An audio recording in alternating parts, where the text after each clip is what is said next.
utilidad de todos estos textos apocalípticos es enorme, sobre todo para no dejarnos engañar. Y más que para tener una cronología de hechos,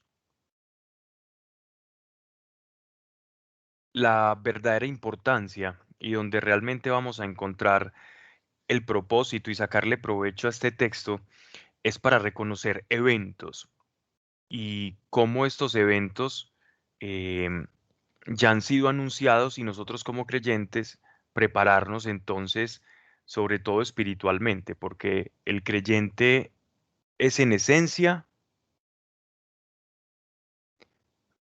un ser nacido de nuevo en el espíritu. Y esta revelación nos está hablando al espíritu. ¿Y qué es esto que nos habla al espíritu? Quiere decir que la preparación, las advertencias que se nos hacen en estos textos, antes que asustarnos a nosotros como creyentes, nos deben llenar de esperanza, de expectativa y de conocimiento, y un conocimiento ya maduro en la fe, entendiendo que hay potencias celestes, es decir, hay, por así decirlo, bandos en el cielo. Me estoy refiriendo al bando de tinieblas y al bando del reino de los cielos, que por un lado el reino de tinieblas, que es el orquestador de cualquier gesta caótica, nociva, dañina, pecaminosa y en últimas pues que destruye todo lo que es la obra de Dios. Y por el contrario, el reino de los cielos, que es la contraparte, que refleja el orden, la belleza, la estética, la santidad, el propósito y el amor. Y que estas fuerzas cuando chocan, entonces van a producir ese choque consecuencias.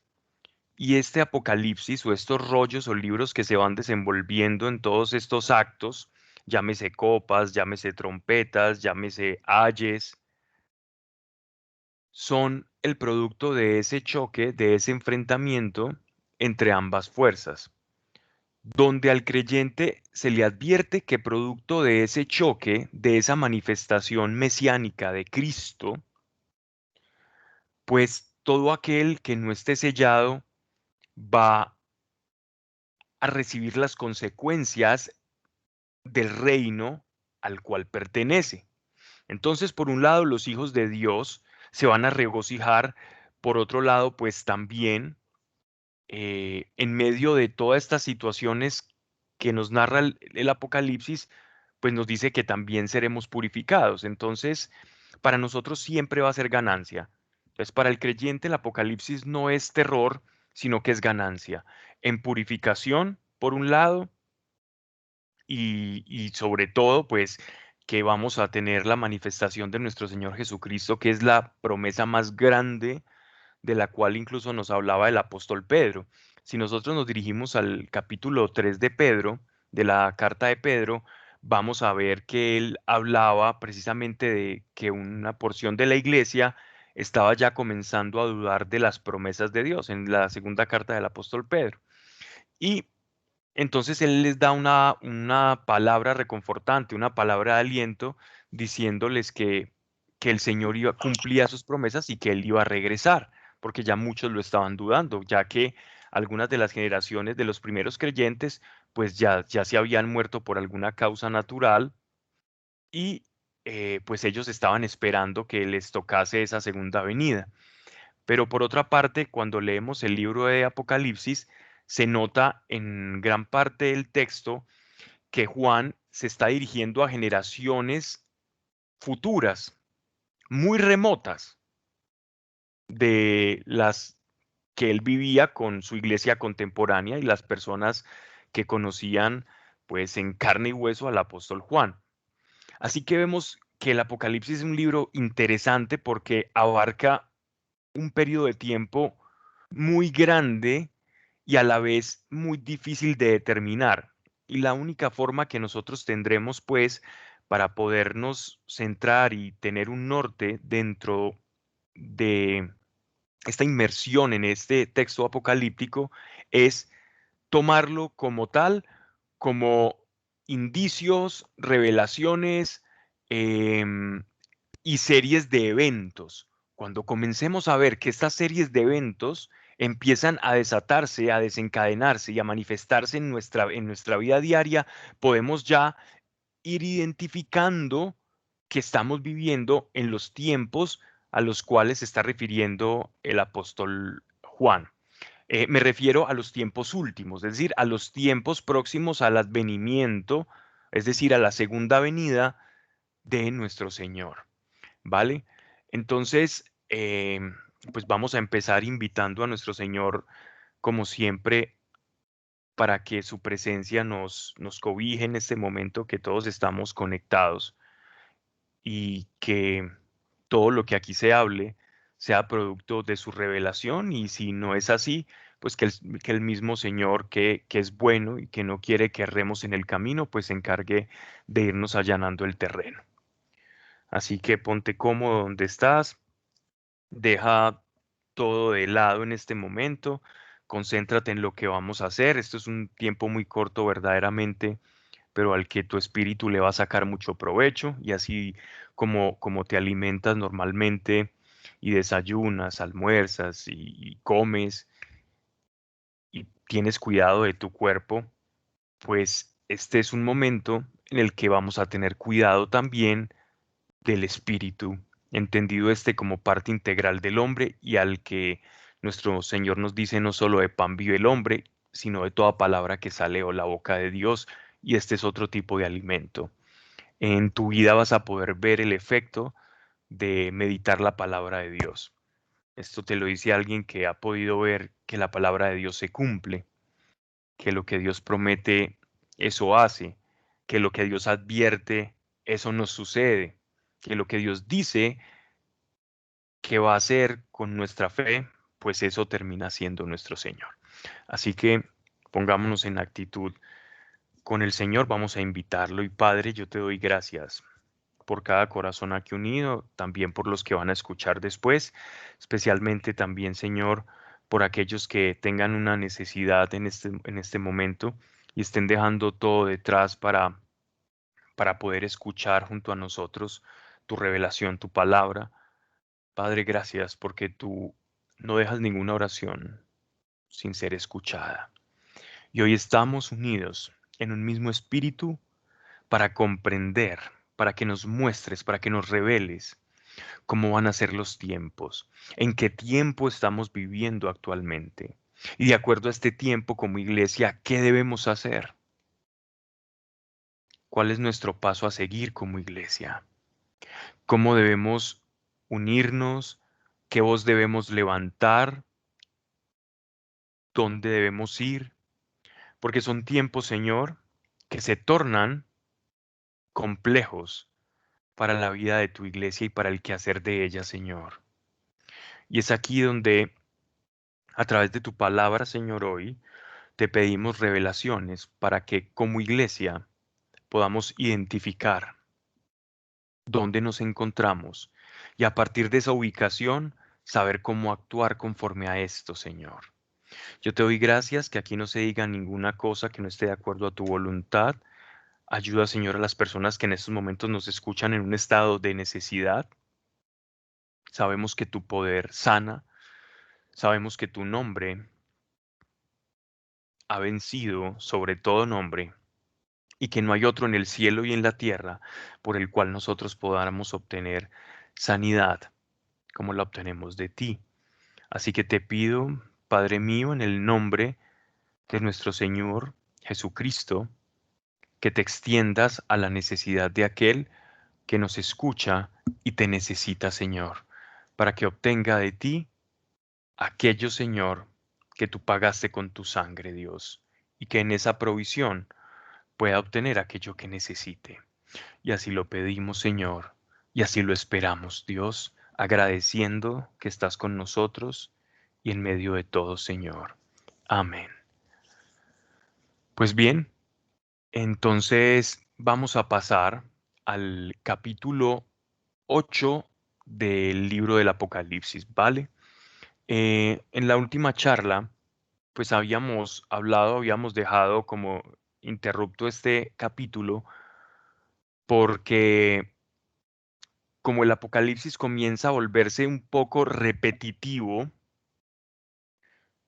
es decir, nos va anunciando una serie de catástrofes, de azotes, de ayes, de caballos, de trompetas, de copas, un sinfín de calamidades, generalmente espaciadas a través del número 7, 7 trompetas, 7 copas, 7 calamidades donde 7 sellos donde 4 de esos sellos son unos jinetes y los otros 3 son los que estamos a punto que ya hemos terminado de ver y vamos a iniciar otros. Entonces es importante que hagamos una recapitulación para que en la medida en que vamos escuchando el texto no se nos haga algo cargado, sino que podamos entender como todo lo que es el macrotexto o de una manera un poco más sistematizada o esquemática. Y para esto entonces voy a pasearme un poco por las anteriores charlas y vamos a intentarla sintetizar, ¿vale? Recordemos que el apóstol Juan tiene una visión en la isla de Patmos. En esta visión a él se le revelan, ¿cierto? Como la naturaleza de Dios, se le revela la naturaleza de Dios como viniendo en un cortejo así como los reyes, de esa naturaleza de Dios que comienza a descender del cielo. Él empieza a ver entonces un trono, de este trono él comienza a ver un hombre y este hombre empieza a manifestar su gloria y pues se nos descubre que este hombre que está a la derecha de Dios es nuestro Señor Jesucristo, con todos sus nombres, con todos sus calificativos y con todas sus potencias y con toda la gloria que Él comparte con su Padre, ¿cierto? Eh, el mismo Señor Jesús, iniciando la visión, le da un mensaje a Juan basado en 7 iglesias, ¿vale? 7 iglesias que están ubicadas en el Asia Menor, que era la parte griega del Imperio Romano, ¿cierto?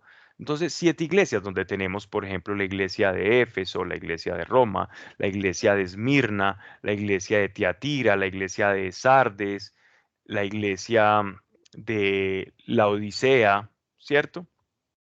Y estas 7 iglesias, la de Roma no, perdón, no, esa no es la iglesia griega, ¿cierto? Estas 7 iglesias griegas que acabo de mencionar representan el mensaje universal para la iglesia, donde Dios nos muestra a nosotros enfermedades espirituales o actitudes que nosotros como iglesia entorpecemos ese caminar con Dios, esa evolución espiritual que Dios quiere que nosotros comencemos a tener, ese fructificar, así como árboles que comienzan a ser nutridos y a dar frutos. Entonces, Dios muestra, Jesús nos muestra a nosotros a través de esas 7 iglesias cuáles son las enfermedades que nos pueden sobrevenir a nosotros como árboles, ¿ya? Entonces, ¿qué es lo que nos puede afectar? Hablábamos de la tibieza espiritual, hablábamos también de perder el primer amor, hablábamos también de la idolatría, eh, también hablábamos del enfriamiento espiritual y por otro lado, Dios reconoce, nuestro Señor, a través de su Hijo Jesucristo, qué facultades también podemos tener como iglesia, utilizando como toda la geografía y todas las iglesias, estas 7 iglesias, perdón, ubicadas en Asia Menor. Entonces ahí vemos los primeros capítulos que están confeccionados a través de las cartas dirigidas a las 7 iglesias, ¿vale? Después de estas cartas a las iglesias, entonces nuestro Señor Jesucristo comienza a manifestarse como el Cordero inmolado y aquel que es capaz de desatar y de abrir unos libros que Juan está comenzando a ver en el cielo. Antes de que aparezca el Cordero, se nos presentan unos seres celestiales que son los cuatro seres vivientes, ¿vale? Estos cuatro seres vivientes representando también ciertas cualidades y atributos de Dios. Y aparte de estos seres vivientes, también se nos habla que acompañan al trono de Dios miriadas y miriadas de ángeles, miles y miles de ángeles que eran incontables para el apóstol Juan. Y en medio de toda esta cantidad, digámoslo así, de fiesta, de cortejo celestial, se nos presenta la escena en la que el Cordero, que es nuestro Señor Jesucristo, va a desentrañar los misterios del tiempo. Pero ¿a quién va dirigido Apocalipsis? ¿O por qué nuestro Señor está desentrañando cuáles son los eventos que van a ocurrir en el futuro?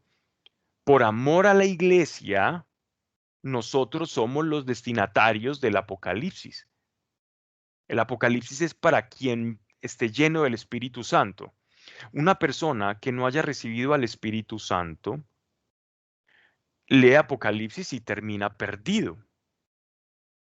Ahora, pues, si no entendemos algo, no nos vamos a preocupar y a pensar, no, oye, pues es que yo no entiendo esto, ¿qué quiere decir? Entonces no tengo el Espíritu Santo. No, no estamos diciendo eso.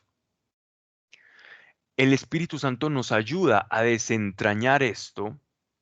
Muchas veces vamos a encontrarnos con pasajes oscuros o pasajes en los cuales incluso hay debate de su significación, pero en el contexto, afortunadamente, hay casi que un consenso dentro de la iglesia de su significado, ¿cierto? Y hay otros pasajes en los que la iglesia simplemente dice, esto lo vamos a entender en la medida en que vaya ocurriendo. Pero bueno, cerrando ese paréntesis, volvamos entonces al hecho de que el Cordero está desenrollando ese libro.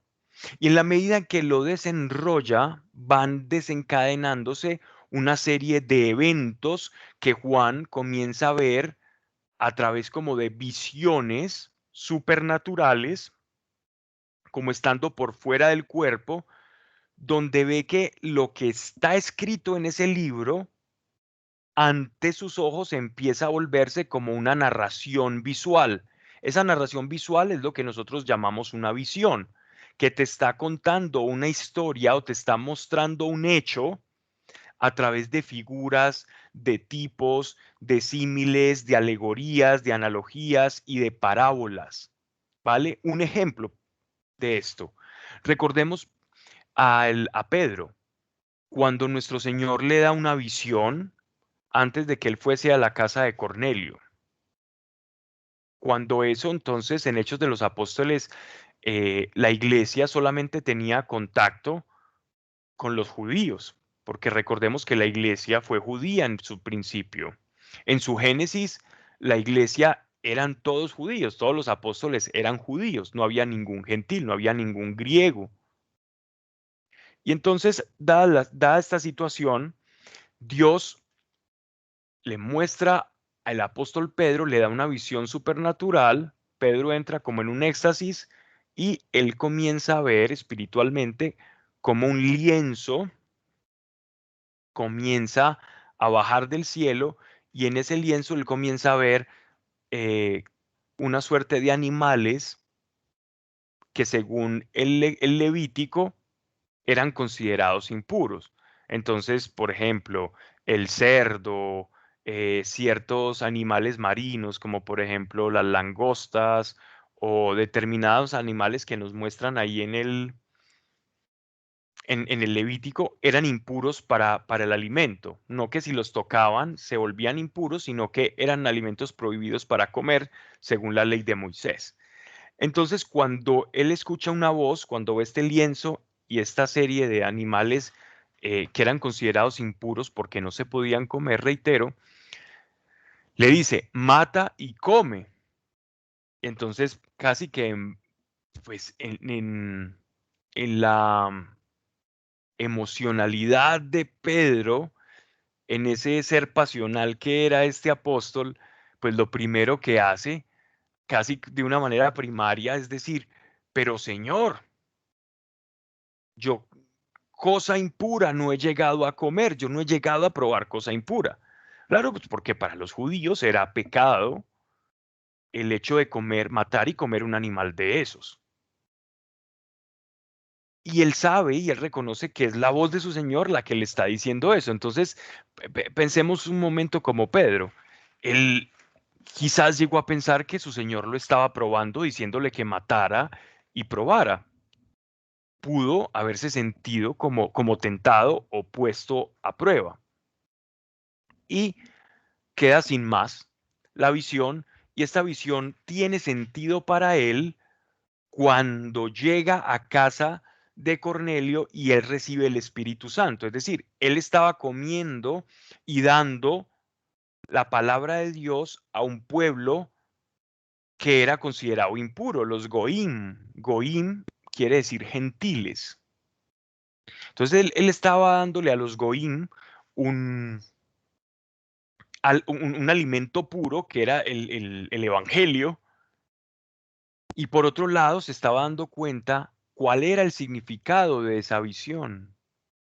No era que Jesús lo estaba llamando a que comiera cerdo y todo esto, él lo podía hacer, pero lo estaba llamando literalmente a que comprendiera que su sangre había trascendido las fronteras del judaísmo y de la ley mosaica, la ley de Moisés, y que se iba a extender hasta la universalidad. Era universal el mensaje de la salvación. Entonces, en Apocalipsis también entendemos estas visiones que tienen una significación, que si bien hay algunas que se pueden tomar al pie de la letra, hay otras que tienen que ser medidas en su lenguaje contextual, eh, parabólico, metafórico. Por ejemplo, el número de las cifras 144.000, las cifras que se manejan en el Apocalipsis no pueden ser tomadas en su literalidad, ¿vale? Porque hay mucho contenido simbólico que para el judío de la época era muy fácil interpretar.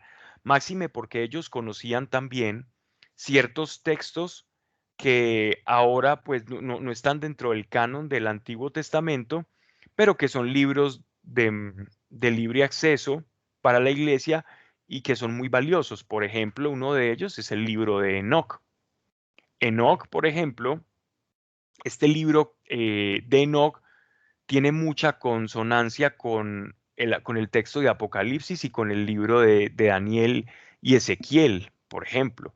Entonces, cuando uno lee este texto y lee Daniel, lee Apocalipsis, lee Ezequiel, lee Jeremías, va a ver que hay un lenguaje que se complementa, como que hay un lenguaje apocalíptico común dentro de todos estos textos, y ya se entiende más fácil y se puede desenmarañar un poco todo este simbolismo tan recargado que vemos en Apocalipsis.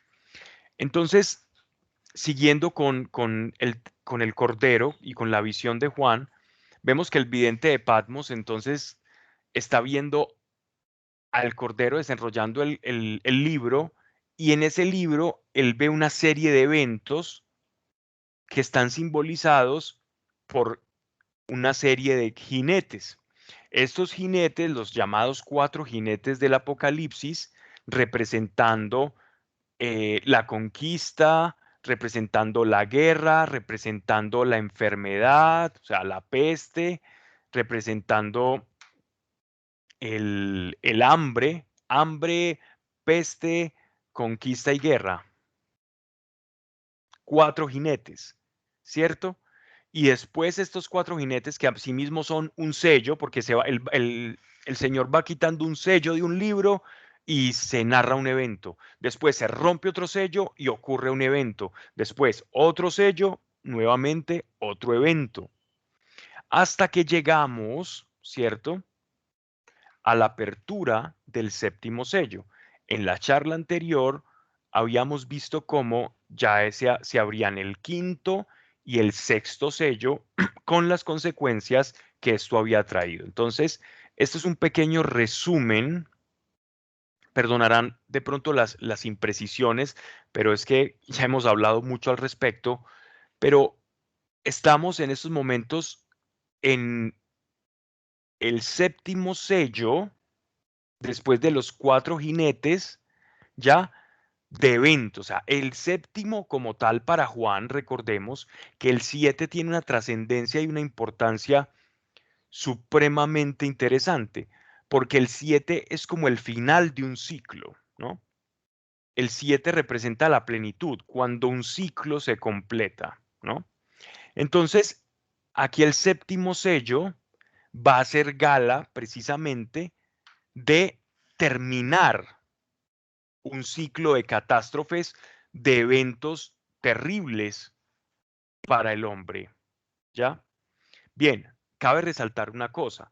Dentro de esos sellos, cuando el Cordero va abriendo esos sellos, hay como una especie de receso, y en ese receso se nos narran cosas que el apóstol Juan comienza a ver. Por ejemplo, las oraciones de los santos, cómo son tenidas en el cielo, cómo hay ángeles intercesores y cómo los ángeles interceden también por los hombres aquí en la tierra.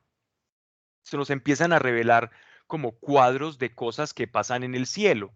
Por ejemplo, los 144.000, se nos hablan de los sellados que Dios está sellando, que precisamente el Evangelio lo que hace cuando recibimos el Espíritu Santo es ser sellados.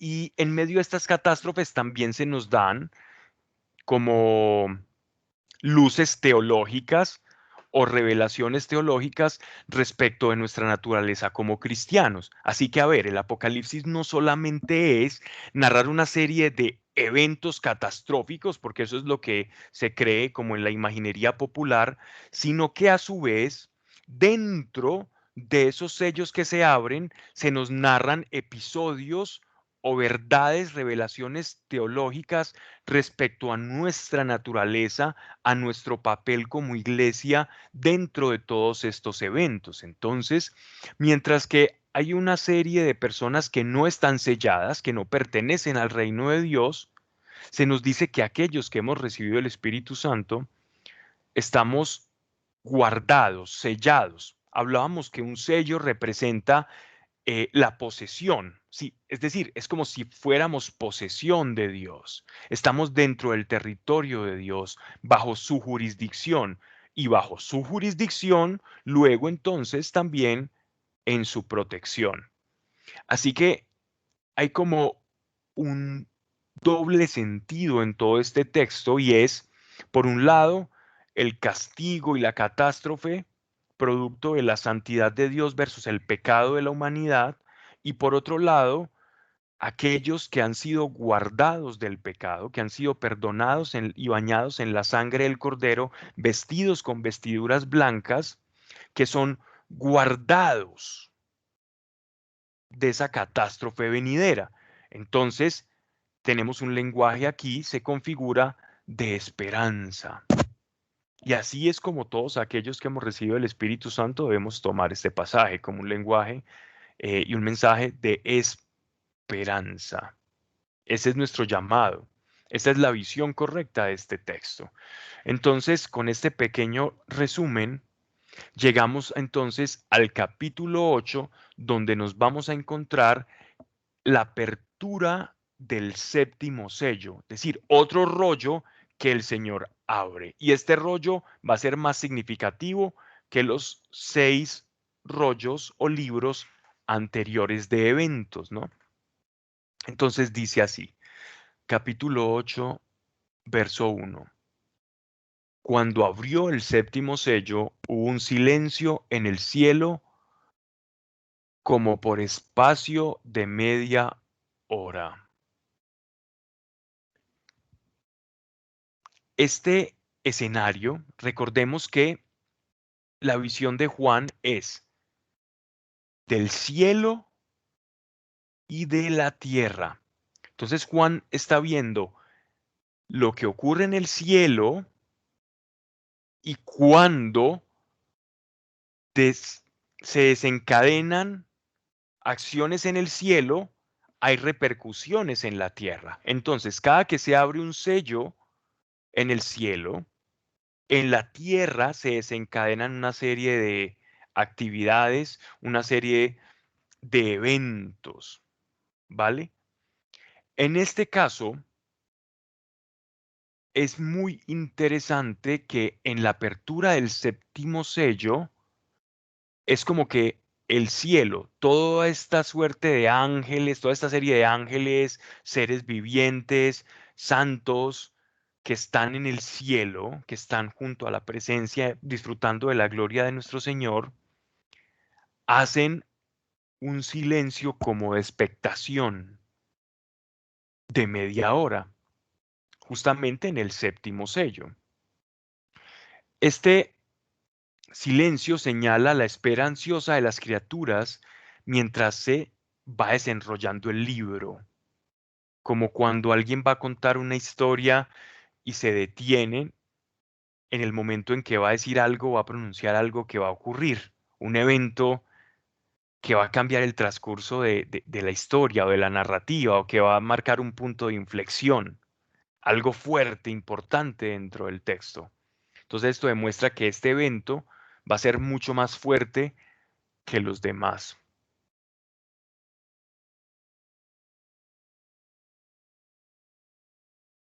Dice entonces, versículo 2: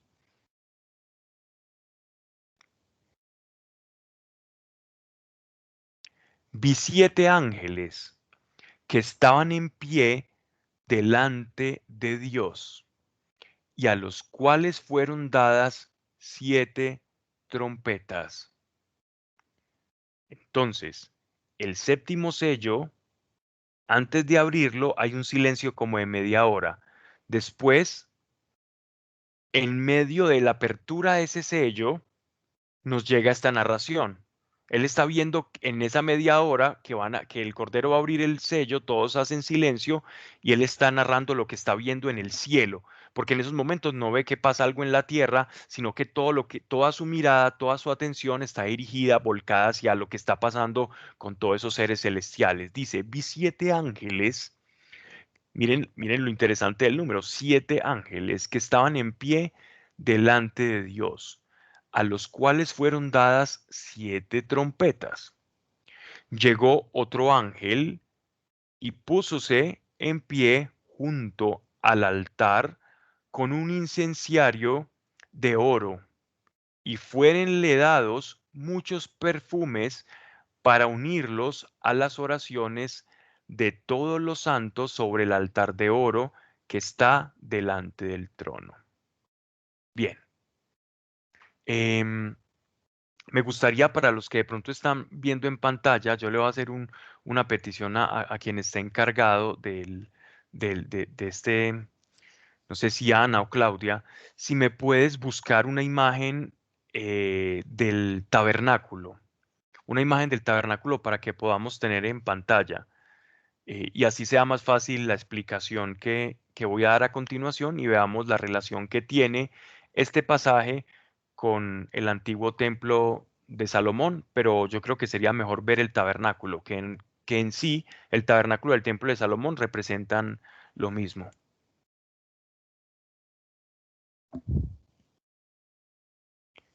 Mientras tanto, mientras Claudia Bonita me consigue una imagen del tabernáculo, voy a, qué pena salirme aquí un poco del contexto y no haberlo avisado antes, pero es un poco para que se haga didáctico. Eh, miren lo importante acá. Voy a hablar de quiénes, mientras tanto, eran estos 7 ángeles. Se cree, o dentro de la apócrifa judía, o textos que no han entrado en el canon de la Torá, que es la Biblia judía, se entendía que había 7 ángeles a los cuales se les conocía dentro de la angeología judaica como los ángeles de la presencia O estos 7 ángeles, ángeles de la presencia, significaban que estaban todo el tiempo de cara a Dios. Algunos de estos ángeles los vamos a poder ver, por ejemplo, en el Evangelio de Lucas, en el libro de Daniel vemos uno de ellos, en el libro de Enoc también se nos habla de estos ángeles, y en el libro deuterocanónico de Tobías también se nos menciona a algunos de estos ángeles. Entonces, esos 7 ángeles, de pronto para la curiosidad, eh, los podemos nombrar si gustan, son Uriel, Rafael, Raguel, Miguel, Saraquiel, Gabriel y Remeiel. Normalmente con los que estamos más familiarizados es con Uriel, Rafael, Miguel y Gabriel. Sobre todo con Miguel y Gabriel, que son los ángeles en los cuales que se nos hablan en el Nuevo Testamento. Los otros sí son de un toque más desconocido. Yo diría que de pronto Uriel y Rafael por los textos de Enoch y de Tobías, y ya lo que es Remeiel y Raguel ya son ángeles, digámoslo así, con los cuales Occidente no ha estado muy familiarizado y que lastimosamente muchos grupos de angeología y de la New Age, la nueva era, han tomado estos nombres y los han completamente desvinculado de su esencia real y de lo que es bíblico, y han hecho con ellos una defecio doctrinal y le han atribuido una cantidad de cosas que no tienen absolutamente nada que ver con lo que la palabra de Dios nos habla, que representa la acción angélica. En primer lugar, ellos no son nuestros servidores, ellos son consiervos, es decir, sirven con nosotros en el reino del Señor. Ellos no son nuestros sirvientes como tal, ¿vale? Ellos están al servicio de Dios. Y si, estando al servicio de Dios, nos atienden a nosotros, es porque la causa primera es la atención al Señor, ¿ya? Es Él el que los envía. Así que no distorsionar la imagen angelical por todo esto que nos vende la nueva era, en la que prácticamente ellos son como si fueran unos obreros espirituales al servicio de cualquier capricho humano, como si no tuvieran nada más que hacer que estar haciendo favores y resolviéndole problemas como si fueran el genio de Aladino a los hombres, cuando en realidad es Dios en su infinita misericordia que, haciendo disposición de todos los seres que le acompañan, pues en servicio también de los fieles, pero parte de la voluntad del Señor, no de la voluntad humana. Ellos son ángeles, que significa mensajeros. ¿Mensajeros de quién? De Dios. Bueno, entonces, en video, excelente. Entonces miremos, por ejemplo, esta imagen de que este video que estamos viendo allí, esto era el templo, el tabernáculo en la época de cuando los judíos estaban en el Sinaí. Vemos estas columnas, ¿cierto? Aquí donde estamos entrando al templo, vemos esto es el altar de los sacrificios. Ese altar estaba hecho en bronce y había una parrilla donde llevaban los sacrificios. Estos son los instrumentos que utilizaban los sacerdotes para poder llevar a cabo los sacrificios de los animales. Ahí vemos dónde vertían la sangre, ¿cierto? En esta fuente se lavaban, la fuente de bronce, se lavaban las manos, hacían los lavatorios para no quedar impuros. Estas son las columnas del templo. Esto es lo que llaman el lugar santo. Esta es una menorá que representa los 7 espíritus de Dios, la mesa de los panes de la proposición. Esta es la menorá, representa los 7 espíritus de Dios, espíritus que también reposan en nuestro Señor Jesucristo. Em, Vemos también la mesa de los panes de la proposición, y lo que aquí nos concierne es el altar de los perfumes o de los inciensos, ¿vale? Esta es la mesa de los panes de la cual comió el rey David cuando se escondió y sintió hambre. Este altar de los inciensos, si lo podemos detener ahí, sí, excelente, está precioso, qué precioso video. Eh, en este altar se ofrecía un incienso que era hecho de una resina de diferentes árboles. mezclada con unas especias que Dios le había ordenado en Sinaí a Moisés para que recolectaran solamente ese incienso. Alguna vez, recuerden ustedes un pasaje en los que a nuestro Señor, a Dios, se le ofrece un fuego, un incienso que no era el que él había ordenado y pasan cosas terribles, porque todo esto que está ocurriendo acá, todo esto que ustedes están viendo en pantalla, en realidad nos está anunciando a nosotros una verdad a través de esta materia, de este altar de incienso de bronce, nos está anunciando a nosotros algo que ocurre, pero en el espíritu. ¿Qué ocurre entonces en el espíritu? Vamos nuevamente a Apocalipsis. Miren ese altar tan precioso. El sacerdote, había un sacerdote que se encargaba de ir con ese incienso especial de resina, era una especie de como de gránulos con corteza.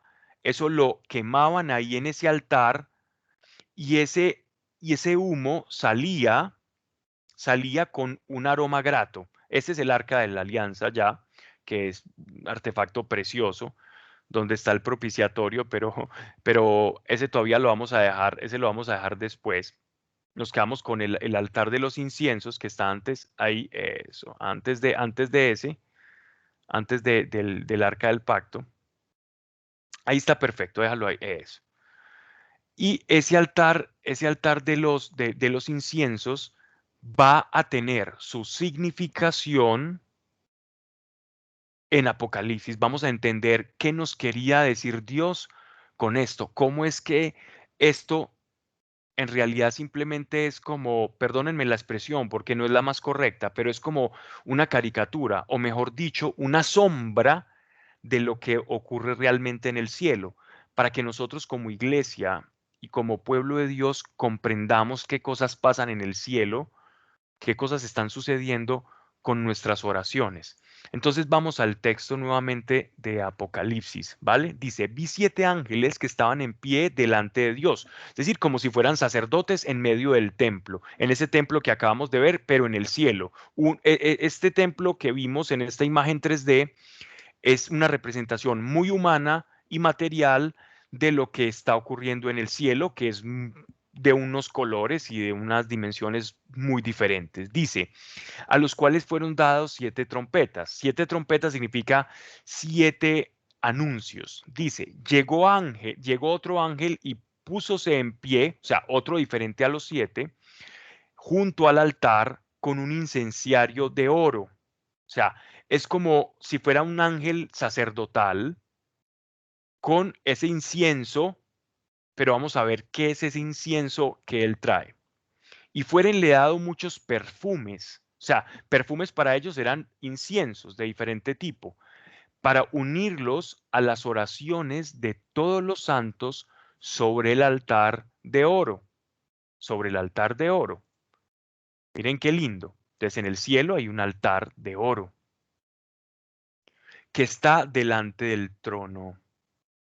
El humo de los perfumes subió con las oraciones de los santos de la mano del ángel, de la mano del ángel a la presencia de Dios. Entonces, ¿qué quería decir este altar de los perfumes o el altar de incienso que acabamos de ver en el tabernáculo de Moisés?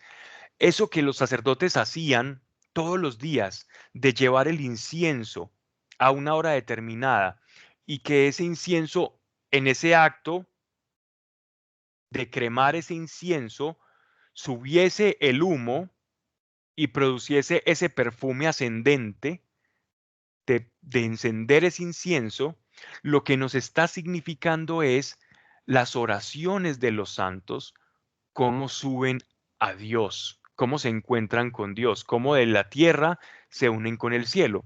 Pero aquí nos están dando otro dato más interesante y es que hay ángeles intercesores. Es decir, que nuestras oraciones tenemos la garantía de que son escuchadas. Que hay cosas invisibles que nosotros no vemos, pero Dios nos dejó símbolos. El Levítico, el Éxodo.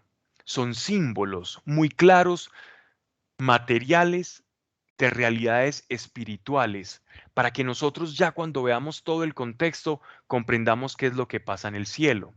Así que Dios dispone de ángeles para que nuestras oraciones no sean desperdiciadas. Pero venga, pero Dios no es omnipotente y puede escucharla todas y ya. Sí, Dios lo puede hacer, pero decide hacer partícipes a sus criaturas.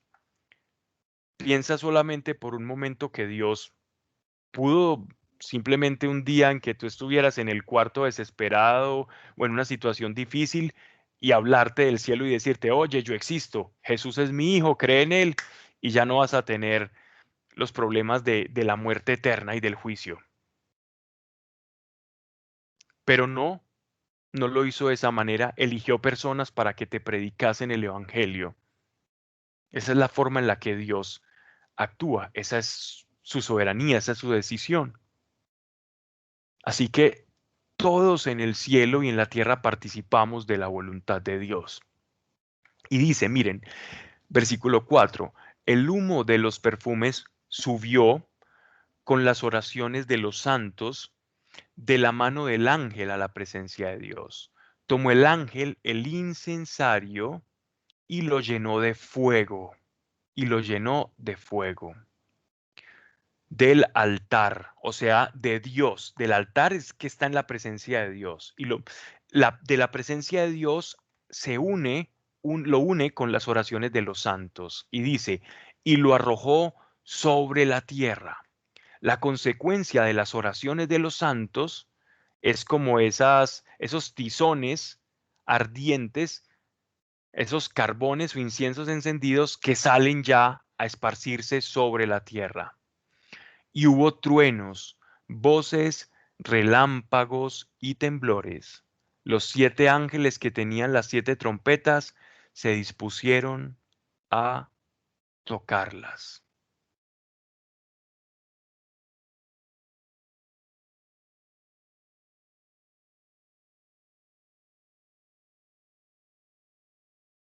Esto es tremendo porque nos muestra una participación de la oración de la iglesia, de las fuerzas angelicales, de la voluntad de Dios y cómo el cielo y la tierra están estrechamente vinculadas y relacionadas y cómo la voz de la iglesia es como un olor grato, como la oración de Dios a Dios es un olor grato, es un incienso. El incienso también era conocido como olor grato. Sí, tu oración, sí, eso estamos hablando, tu oración es olor grato a Dios. Tu oración produce algo en el mundo espiritual. Y miren la triada que se forma. La iglesia ora, ángeles se encargan de interceder, ministrar y llevar la oración a Dios y luego hay una consecuencia de esa oración. Siempre hay una consecuencia de tu oración. Ten fe en que tu oración está moviendo el mundo espiritual. Ora con fe. Cree. Cuando ores, cree. Cree que está siendo escuchado. Ya ni qué creer. Hay que saber que somos escuchados. Ya no es cuestión de creer, hay que saberlo. Hay que saberlo. Cree para esperar la respuesta.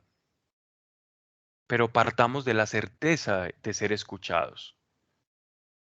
Y esto podemos aprender de este texto y de los símbolos del Antiguo Testamento como en el Nuevo tienen su significación. Continuemos. Verso 7. Vamos entonces a la primera trompeta.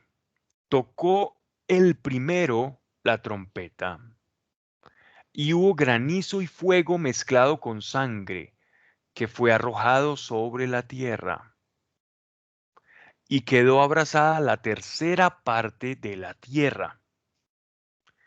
Este texto, para los que experimentaron los terrores de la erupción del volcán Vesubio, en todo el Mediterráneo, esto fue exactamente lo que vieron.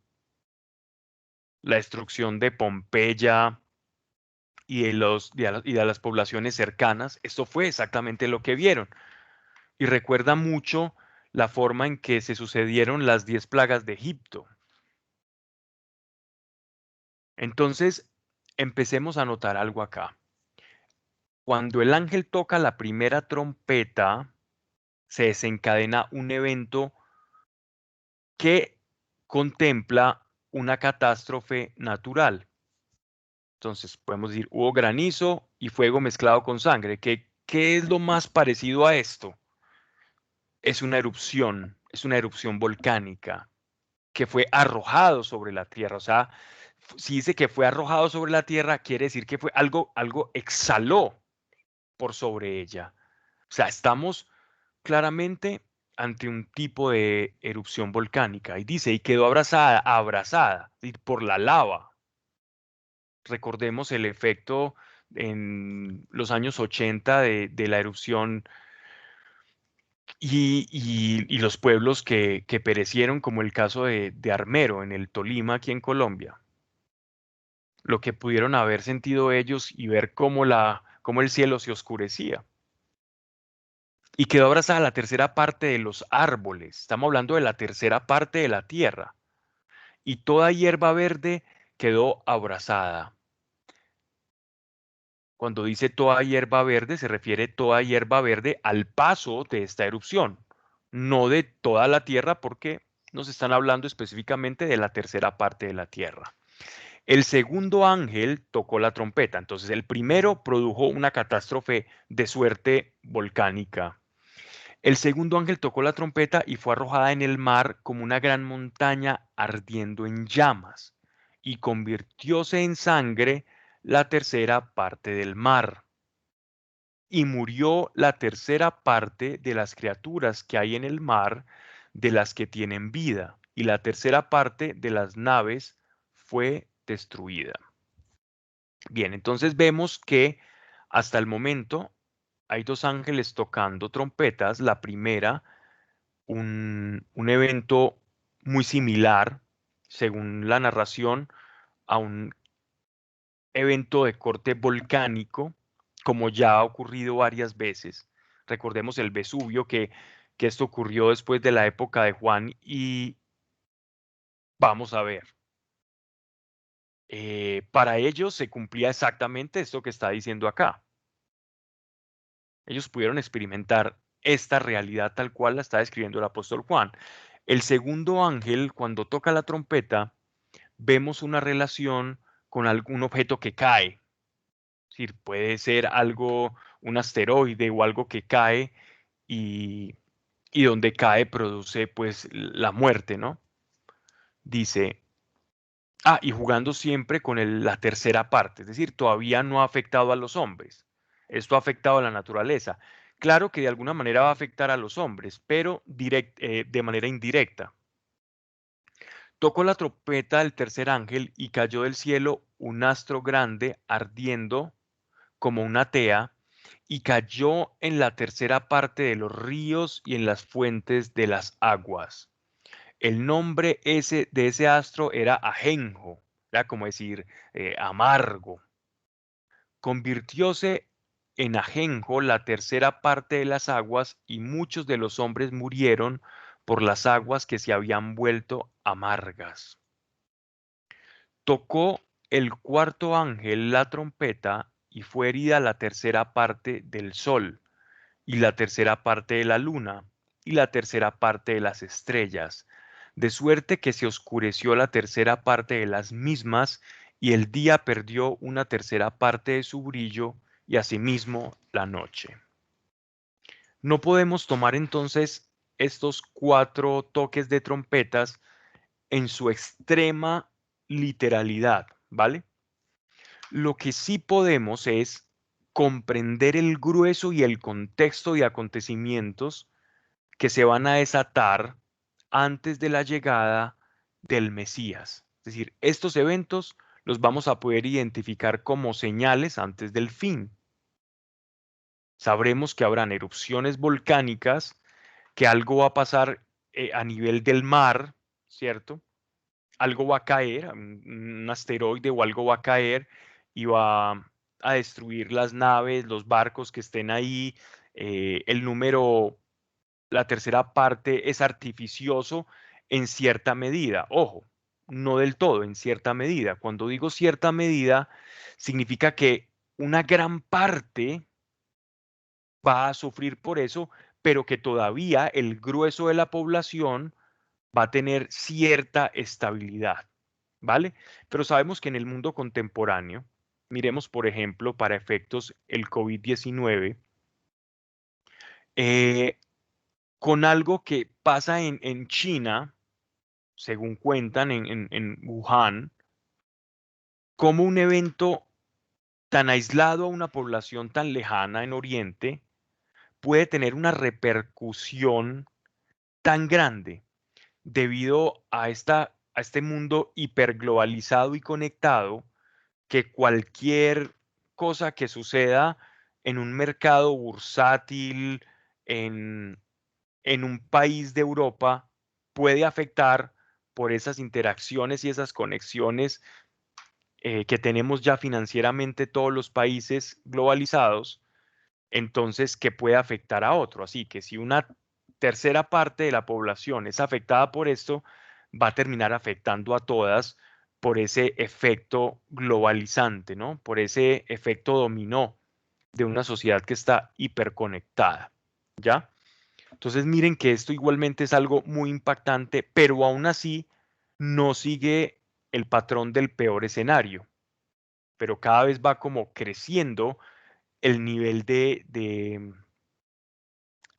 digámoslo así, como de movimiento cósmico que va a preceder la venida de nuestro Señor. Entonces aquí la Tierra se está moviendo, hay temblores, hay erupciones volcánicas, hay algo que cae al agua y lo amarga.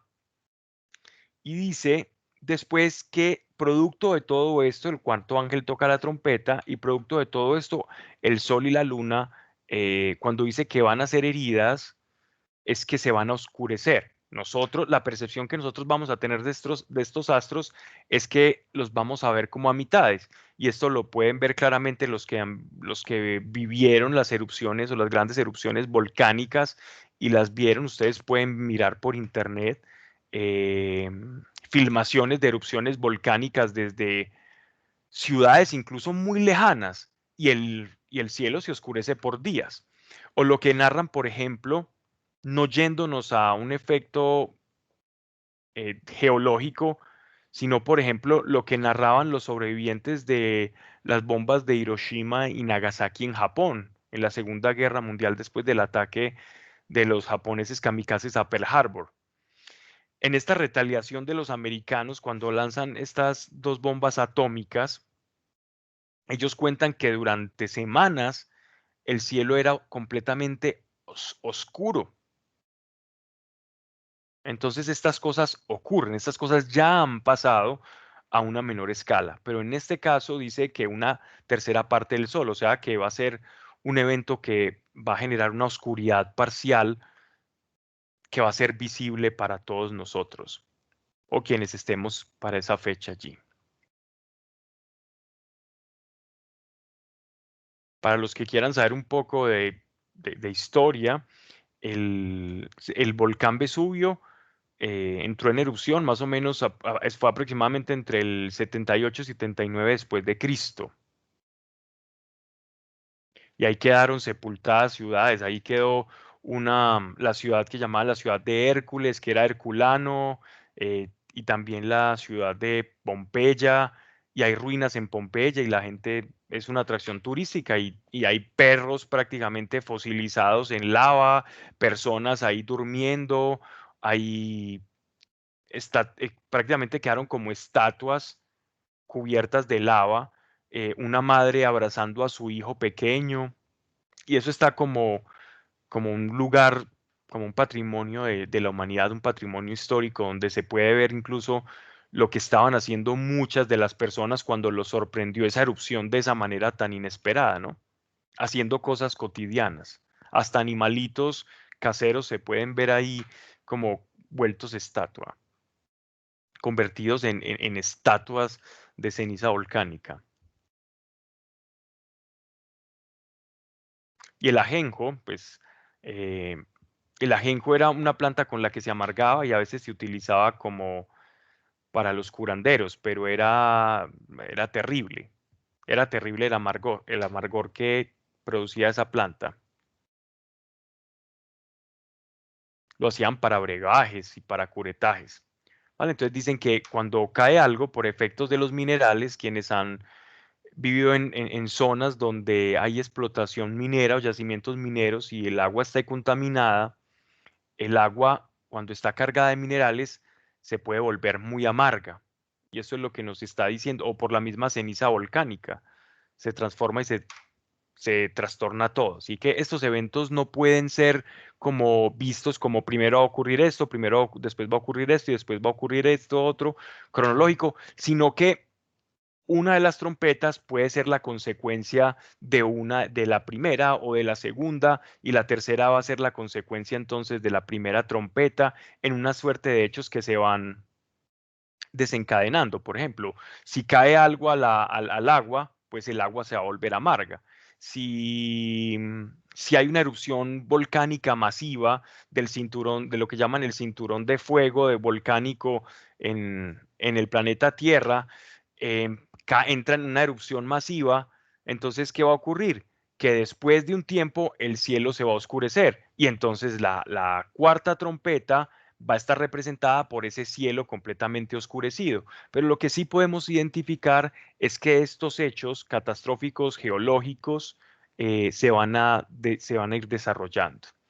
Vamos entonces a pasar, después del cuarto ángel, a un intermedio. Mientras el ángel toca la cuarta trompeta y ocurre esto, otra vez la atención de Juan va siendo dirigida, se va volcada hacia el cielo, hacia lo que está ocurriendo en el cielo.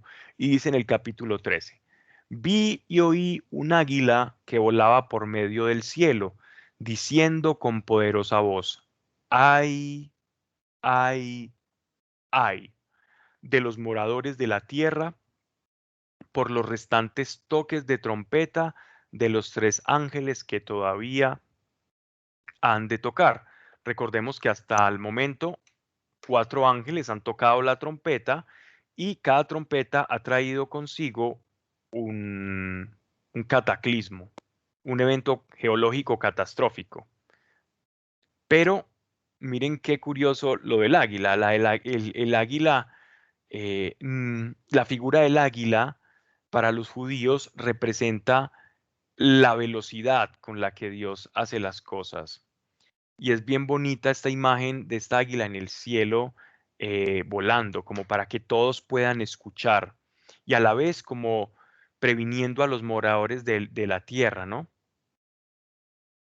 Ese ay son 3 ayes.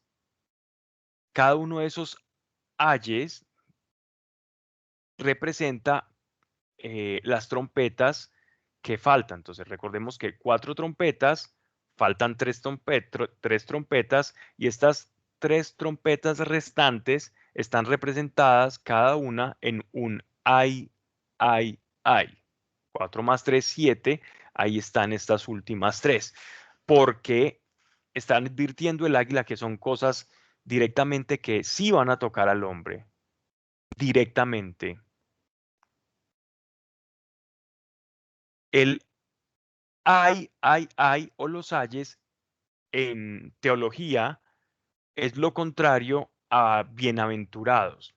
Cuando nuestro Señor en el Sermón del Monte nos dice, bienaventurados son por lo otro, porque los pobres de espíritu, los de corazón puro, los que buscan la justicia, el ay representa todo lo contrario. Pobre de aquel, pobre de aquel y pobre de aquel. Es lo contrario a bienaventurado. Vamos entonces a ver cuál es o qué es lo que se va a comenzar a desarrollar entonces con el toque de estas trompetas. El quinto ángel sonó la trompeta y vi una estrella que caía del cielo sobre la tierra y le fue dada la llave del pozo del abismo. Entendamos algo. Detengámonos acá.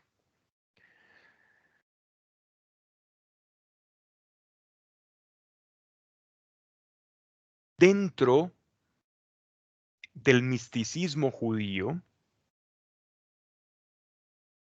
a los ángeles se les llamaba luceros o se les llamaba estrellas, ¿vale? Entonces, cuando dice que vio una estrella que caía del cielo, se está refiriendo a un ser celestial.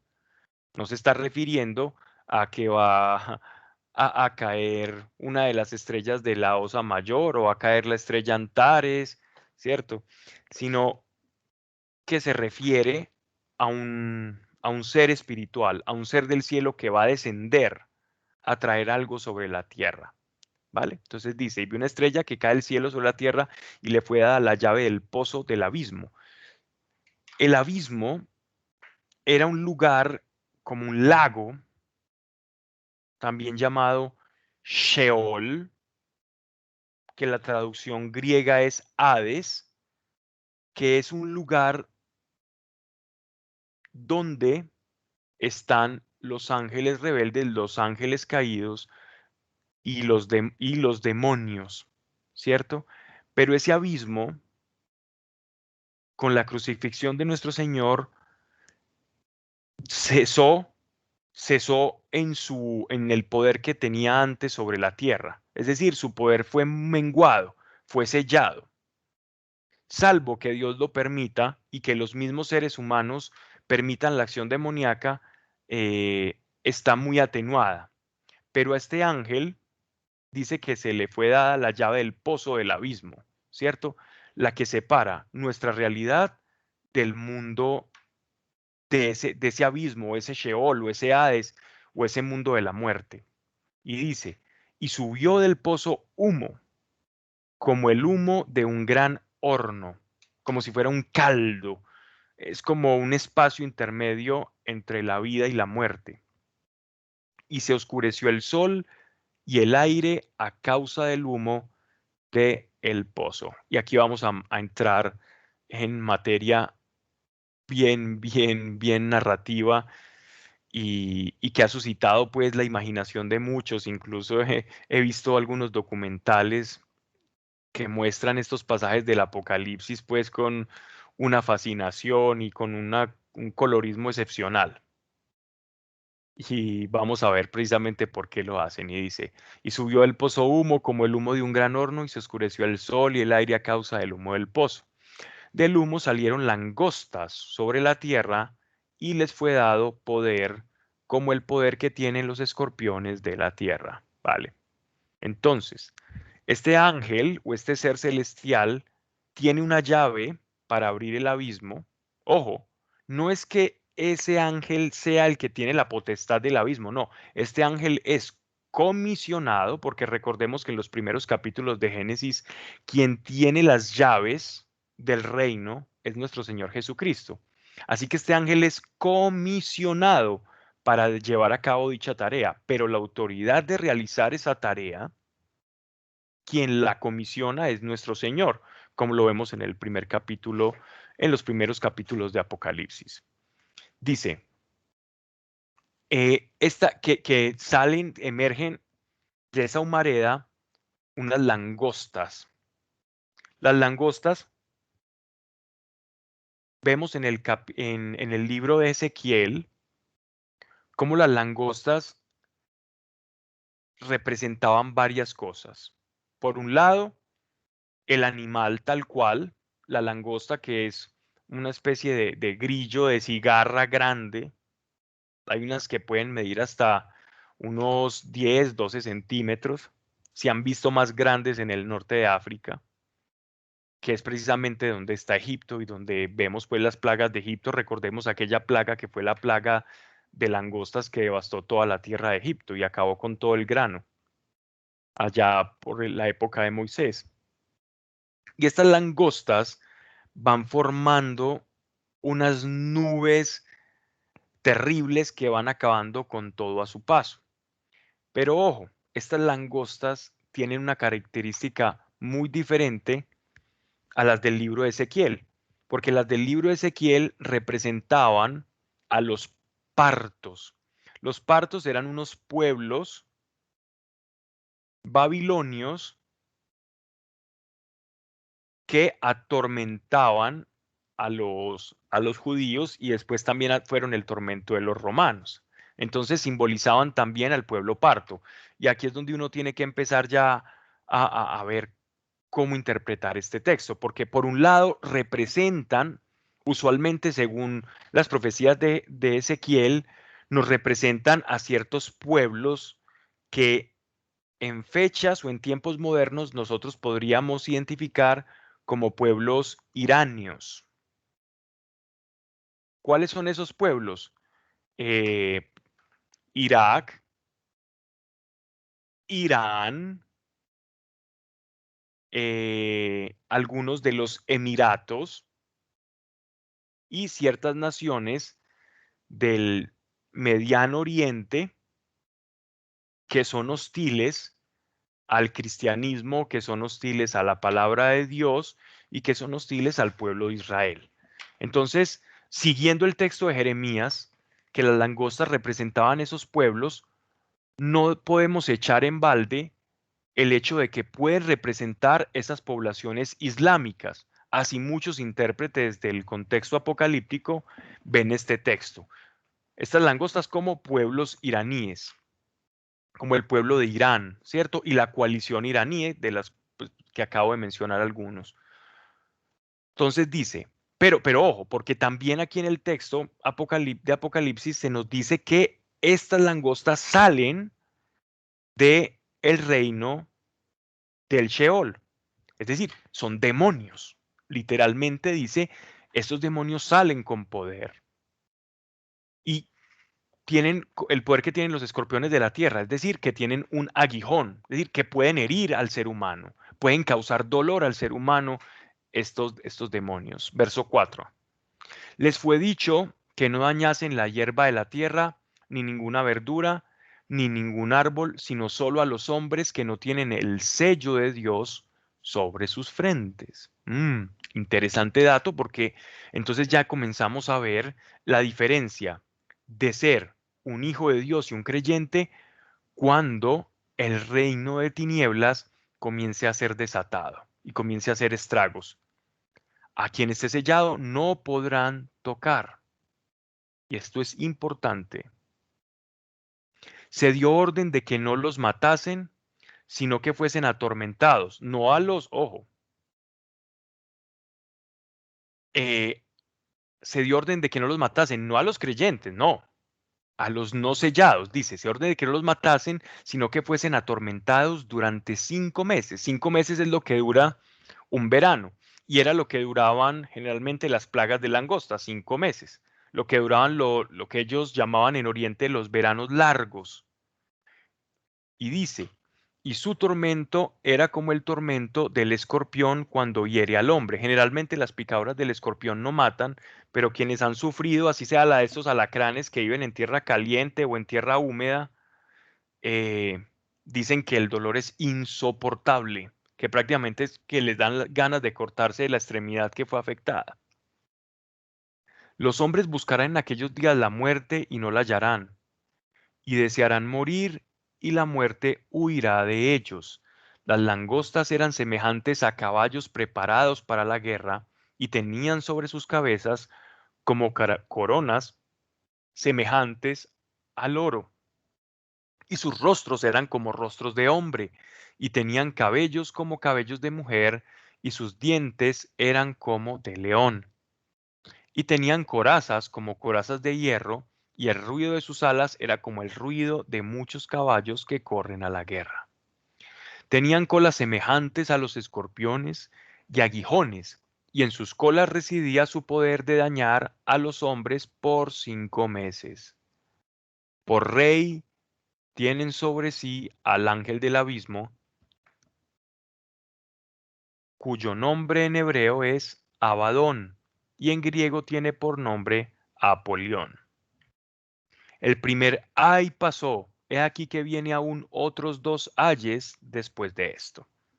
Entonces vemos que la quinta trompeta es la interacción del mundo demoníaco que se desata y se le permite actuar y salir al mundo y flagelar y azotar a aquellos que no son sellados, ¿cierto? Esto todavía puede ser un preámbulo para el arrepentimiento de las almas, para que ellos reconozcan que existe Dios y que hay salvación. Y para nosotros motivo de oración, intercesión y evangelización. Ese sería nuestro papel, papel de asistidores. Cuando estas cosas estén pasando y estos demonios estén comenzando a atormentar, ellos verán la autoridad que tiene el pueblo de Dios sobre estos demonios. Pero nótese algo bien curioso, ya como dato curioso antes de terminar, eh, que muchos han asociado estas langostas con la imagen, por ejemplo, de un helicóptero moderno.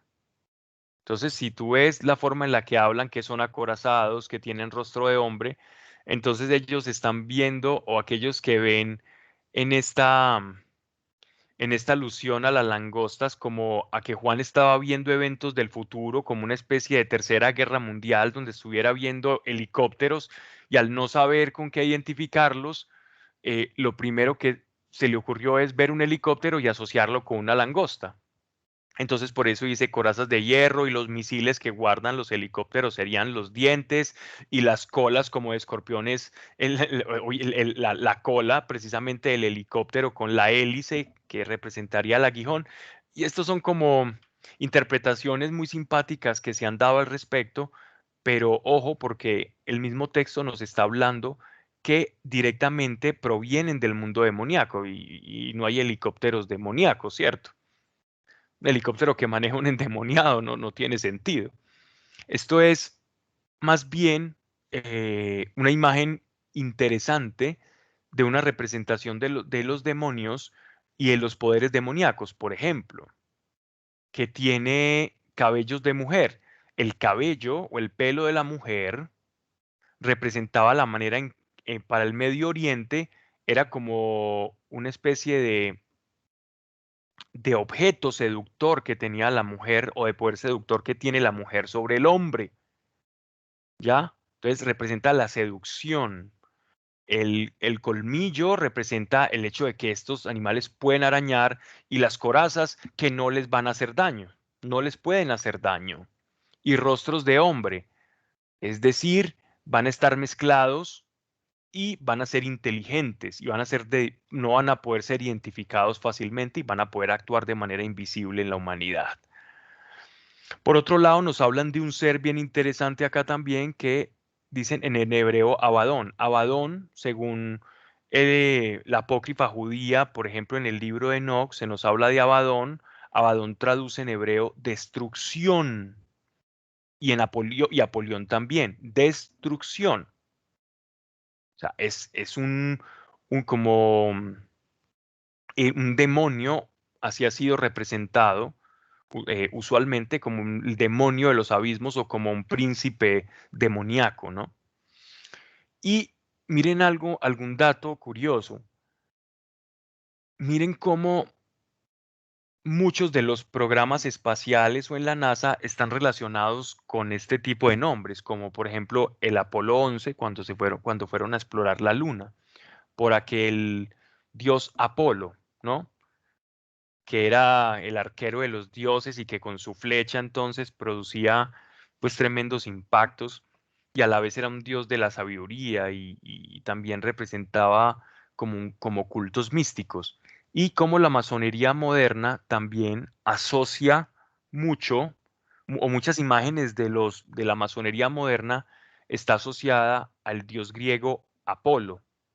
Así que por ahí voy dejando un abrebocas para que poco a poco vamos desentrañando un poco por qué se nos habla de este Apolión y porque hay personas, sectas o grupos herméticos que incluso tienen más conciencia de todo este tema espiritual y aún así más que la propia iglesia que debería de conocer todos estos temas. Entonces dejemos allí, voy a cerrar entonces con una oración, no sin antes decirles que En la próxima charla voy a ampliar un poco más esto de estas langostas y qué es lo que nos está pasando, cómo podemos identificar esto en el tiempo moderno y, y también ver por otro lado el mensaje esperanzador que hay para la iglesia y la importante de tener el sello de nuestro Señor Jesucristo. Padre, gracias por cada Pablo, persona. ay, Ujú. perdón. Pablo, ¿puedes orar por la oleada de violencia del país? Incluirlo en la oración final. Ok. Gracias. Padre, gracias Señor. Gracias por tu amor y por tu poder. Dios, toca a cada persona que ha escuchado, Dios, para que se despierte una brújula en cada uno de nosotros y como seres espirituales podamos identificar los tiempos que vivimos, Señor, y podamos separar lo espiritual de lo material, lo político de lo económico, y tengamos una iglesia sabia, no llevada por multitudes, no llevada por mensajes de redes sociales, sino llevada por el Espíritu. No dejarnos llenar la cabeza, Señor, por quizás fuerzas y personas que quieren llevarnos a pensar de una manera, Señor. Ayúdanos a pensar con la mente de Cristo. Ayúdanos a sentir con el corazón de Cristo, Dios. Y esto mismo que pido para aquellos que escuchan, para mi familia y para todos mis hermanos en la fe, lo pido para todos aquellos que están viviendo, Señor, en esta situación. Y yo te doy gracias, Señor, por tu poder y gracias por tu amor. Gracias, Señor, en el nombre de nuestro Señor Jesucristo. Amén. La paz con todos ustedes, les bendigo. Gracias por estar acá y que Dios les guarde. Dios mediante nos vemos entonces el próximo miércoles o nos escuchamos. Así es, Pablo, gracias.